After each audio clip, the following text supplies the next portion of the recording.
2013 के एमसीक्यूज हैं। आपको एरिया ऑफ अ ट्राइंगल की 3 साइड्स गिवन है 5, 6, 7 और आपसे कहा जा रहा है 2s मालूम करके दें। हमें पता है s का फॉर्मूला क्या होता है, a plus B plus C denominator में 2। ये यहाँ डिवाइड हो रहा है, वहां जाके क्या हो जाएगा, मल्टीप्लाई हो जाएगा।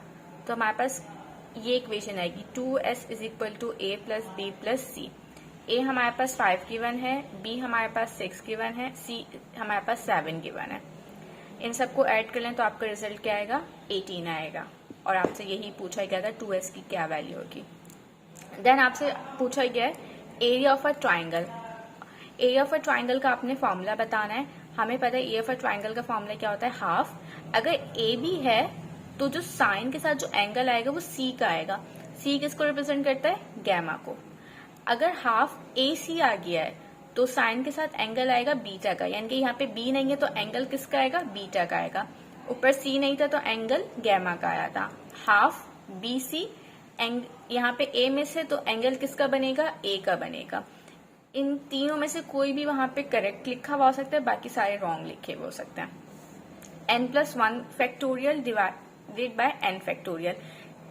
n+1 के बाद जो छोटी वैल्यू होगी वो n फैक्टोरियल होगी और डिनोमिनेटर में भी n फैक्टोरियल है, ये आपस में कैंसिल हो जाएंगे तो हमारा रिजल्ट n+1 आएगा। If the root of the equation, आपको एक इक्वेशन गिवन है और उसके रूट्स जो हैं वो इक्वल हैं, ठीक है। तो b² - 4ac क्या होगा, b² - 4ac अगर आपके पास किसी भी इक्वेशन के रूट जो हैं वो इक्वल हैं, इसका मतलब b² - 4ac 0 है, जो कि परफेक्ट स्क्वायर होता है। रियल भी होते हैं, ये इक्वल भी होते हैं और इनके लिए एक और टर्मिनोलॉजी यूज होती है, परफेक्ट स्क्वायर। इसमें b² - 4ac क्या होता है, 0 होता है। और अगर वो कह देते कि आपके पास, जैसे यहाँ पे इक्वल का वर्ड यूज हुआ है ना, यहाँ पे रियल का वर्ड भी यूज होता है और अनइक्वल का भी या फिर डिस्टिंक्ट का भी वर्ड यूज होता है। तो इस कंडीशन में क्या होता है, अनइक्वल या फिर डिस्टिंक्ट में b² - 4ac greater than 0 consider होता है और ये हमेशा पॉजिटिव होता है। किसी इक्वेशन के रूट्स अगर इक्वल होंगे तो वो परफेक्ट स्क्वायर होगा और b² - 4ac का जो रिजल्ट है वो क्या होगा, 0 होगा। अगर किसी इक्वेशन के जो रूट्स हैं वो डिस्टिंक्ट होंगे तो इट्स मीन दैट वो ग्रेटर देन 0 है और पॉजिटिव है। और अगर किसी इक्वेशन के रूट्स कॉम्प्लेक्स होते हैं तो वो क्या होता है, लेस देन 0 होता है, वो नेगेटिव होता है।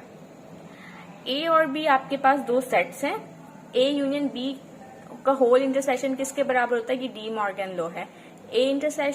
A complement intersection B complement. और अगर यहाँ पे लिखा हुआ होता है ए इंटरसेक्शन बी कॉम्प्लीमेंट तो ये बराबर होता A complement union B complement के, ठीक है। डी मॉर्गन लॉ है, सिंपल। मल्टीप्लीकेशन इनवर्स आपसे पूछा हुआ है, ए और बी गिवन है, it's mean that A denominator में इन दोनों का स्क्वायर और addition a² + b²। Then b given है तो -b डिनोमिनेटर में a² + b²। समटाइम यहाँ पे वैल्यूज यानी कि जो भी वेरिएबल है वो चेंज कर देते हैं, c और d भी कर देते हैं। ये मैंने इसका मल्टीप्लिकेटिव इनवर्स का ये फॉर्मूला है और इसकी मल्टीप्लिकेशन जो कि कॉम्प्लेक्स नंबर्स की है वो ये लिखी हुई। दोनों आप फॉर्मूले देख लीजिएगा।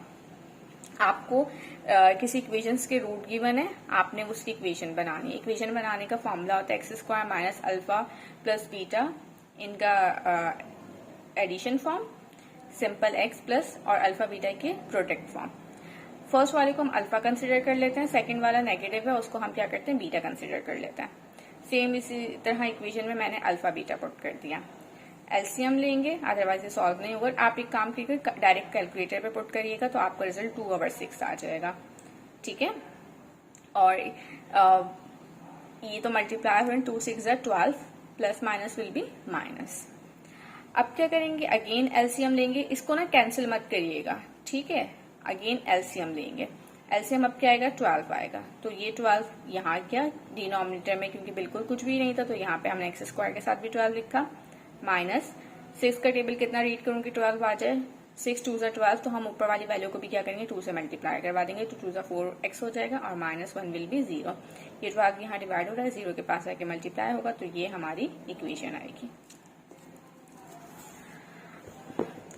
एमसीक्यूज में आपसे पूछा हुआ है नंबर ऑफ रॉज इक्वल है नंबर ऑफ कॉलम्स के। तो हमें पता है नंबर ऑफ रॉज अगर इक्वल हो नंबर ऑफ कॉलम्स के तो वो क्या होता है, स्क्वायर मैट्रिक्स होता है।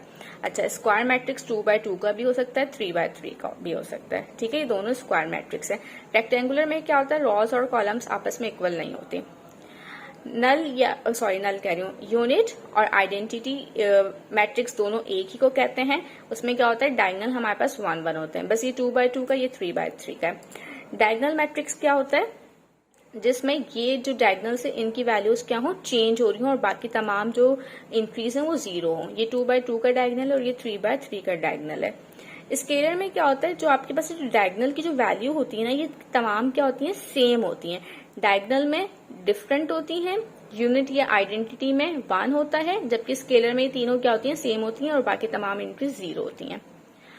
आपको z गिवन है और z बार पूछ रहे हैं, तो वो क्या करेंगे, हम जो भी हमें पता है सबसे पहले हम रियल नंबर लिखते हैं 4, उसके बाद हम इमेजिनरी नंबर लिखते हैं और इमेजिनरी नंबर की साइन चेंज कर देते हैं।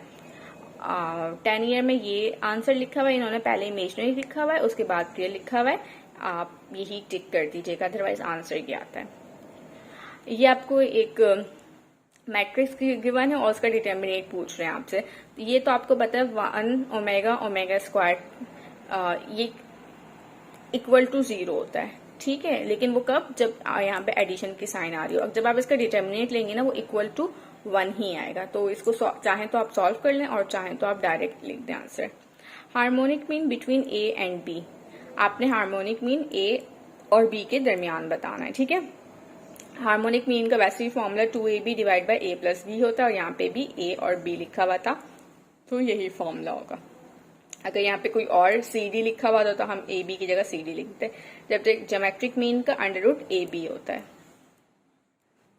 एक डाई है जो कि रोल हुआ है 1 टाइम, उसकी प्रोबेबिलिटी आपने बतानी है 4 आने की क्या प्रोबेबिलिटी है। सबसे पहले जो डाई है उसका हमने सैंपल स्पेस बताया, जो हम रीडू नहीं खेलते, ये उस डाई की बात हो रही है। 1 2 3 4 5 6 4 कितनी टाइम आ सकता है, सिर्फ 1 टाइम आ सकता है, तो हमने 1 ऊपर लिखा। और ये टोटल कितने नंबर्स हैं, 6 नंबर्स हैं, तो हमने डिनोमिनेटर में 6 लिख दिया। तो प्रोबेबिलिटी क्या है, 1/6।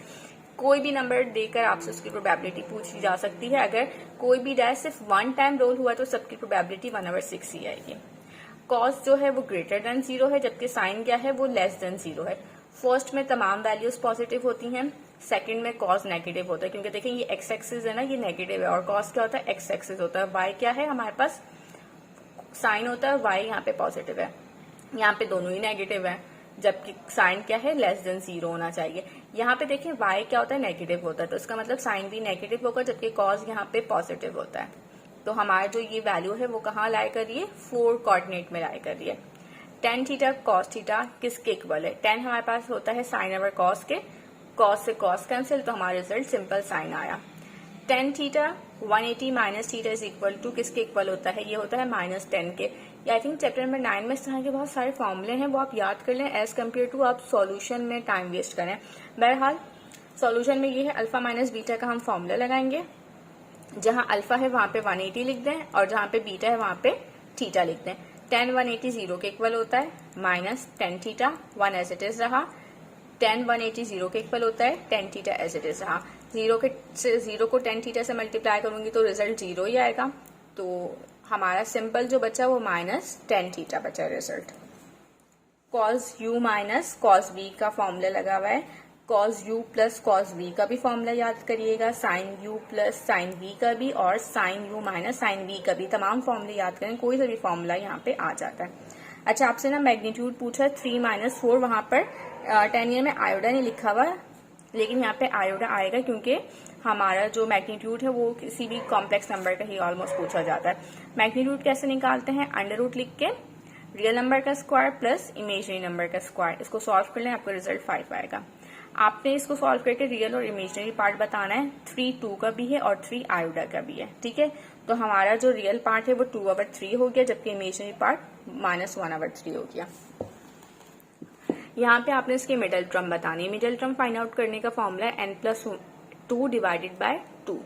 n+2 divided by 2। n क्या होता है, जो हमारी पावर होती है वो होता है, n की जगह हम 2n लिखेंगे पावर, और +2 डिनोमिनेटर का 2 एज इट इज। यहाँ से हम नोमिनेटर से 2 कॉमन ले रहे हैं, तो अंदर क्या बचा n+1, 2 से 2 कैंसिल, तो हमारा रिजल्ट n+1 आया।